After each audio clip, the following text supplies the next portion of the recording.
It was just last week that we were talking about China's zero COVID policy and the protests going on there, and now to many people's surprise, they have actually made some concessions to the protesters. They aren't completely getting rid of zero COVID, but they have said that they are trying to reduce the cost and disruption of the controls imposed by zero COVID. This involves things like not requiring COVID tests and masks wherever you go. It will still be required in places like large shopping malls and restaurants, but the application will be dramatically reduced. These restrictions are likely to still be in effect until mid-2023 or possibly even 2024. And while this timeline is certainly not ideal, it is coming from a level of practicality. This is because if they decide to open everything at once, they could risk a massive wave of COVID sweeping the country and putting pressure on their healthcare system. And it is likely that this would be further exacerbated by the fact that the population in China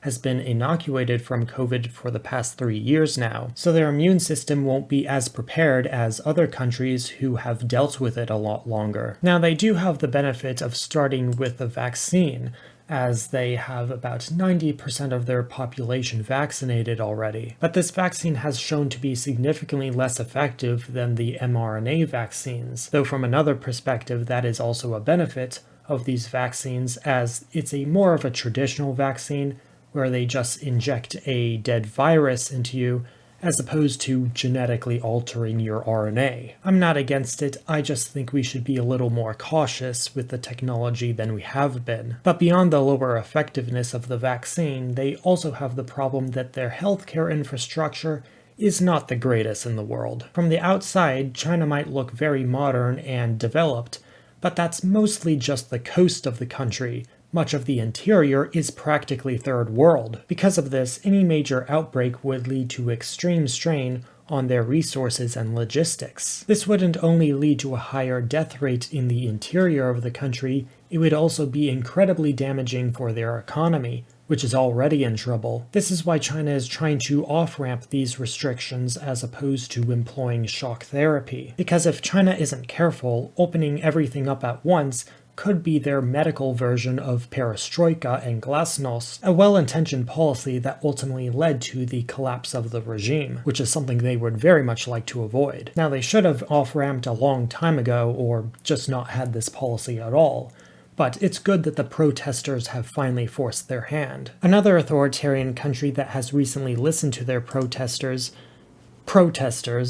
is Iran. There have been major protests over women being forced to wear the hijab, even when they're not Muslim. These specific protests were sparked when a woman who was arrested by the morality police for not wearing a headscarf died in police custody. These riots have caused major disruption to Iranian society, so the regime felt they had to respond, or else it might threaten their power. So in response, they initially said that they were going to abolish the morality police, but now it seems like it's more going to be a reform of it. They say here that the reforms were planned prior to the riots, but that's very unlikely. They have already in effect reduced their enforcement, as during these protests, women have been going around without hijabs, even with police right in their presence. But this is very likely just a tactic to reduce tensions with the protesters until things settle down, and then they can re-implement it when people aren't looking. Though the enforcement is likely to be less explicit in the future,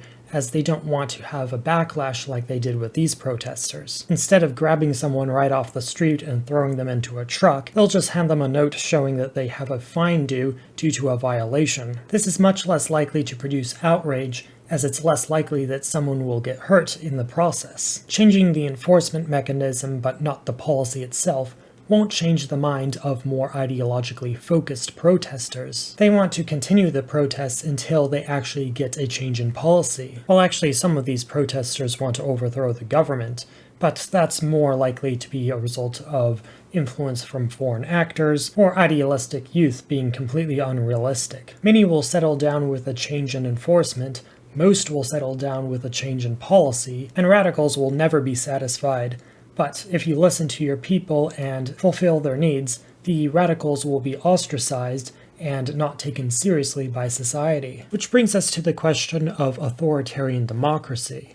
You obviously don't have elections in these countries, But the spirit of democracy is simply fulfilling the will of the people. You might not be involved in many decisions, but that's true for most democracies as well. You just trust the person you elect to make the right decisions. Of course, if you're politically active, you're more involved than that. But most people only pay attention to politics once every 2 to 4 years when elections come around. Of course, you can be politically active in an authoritarian country as well.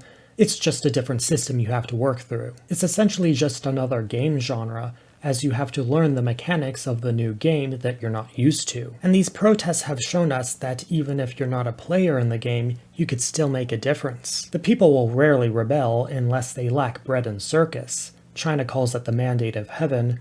America calls it the right of rebellion. If a government or its policies become intolerable for a populace, they will make their voices heard one way or another. In liberal democracies, that's through elections, and in authoritarian countries, it's through protests, riots, and if the government still doesn't get the memo, rebellions. But why would this make them more democratic if they have to go through more to achieve change? Well, in an electoral system, you can build up a vote harvesting operation and blast the populace with propaganda for a few weeks. Once you get elected, you can go back to ignoring the populace and not have to worry about any threat to your power. This is because protests have no weight behind them unless they have the possibility of developing into riots first, and then later on becoming full-blown rebellions. No revolt is seen as legitimate in a democracy, not even non-violent ones, as the people in power are considered the people's will. Sure, many may have their regrets about their decision, but the answer is always to just wait until the next election, in which they will be propagandized into making a decision that they otherwise wouldn't have in the heat of the moment. Whereas in authoritarian countries, violence is seen as a legitimate form of political expression, thus giving legitimacy to an actual threat to their power. To be clear, I'm not bemoaning the lack of violence in democracies. As I said, these are different games with different rules. And in democracies, voting, no matter how ineffective it is more effective than violence. But in the end, I wouldn't necessarily say that authoritarianism is more democratic.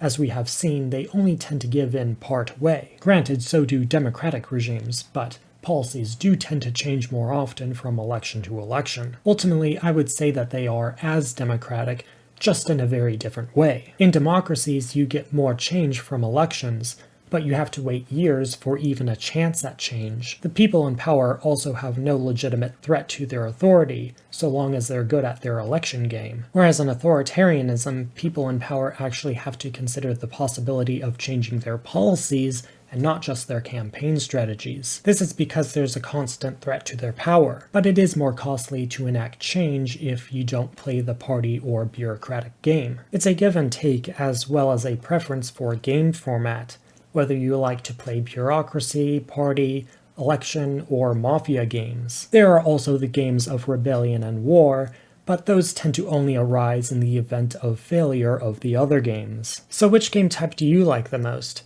And do you agree that there's a certain level of democracy in any country? Let me know in the comments. Thank you all for watching, and have a nice day.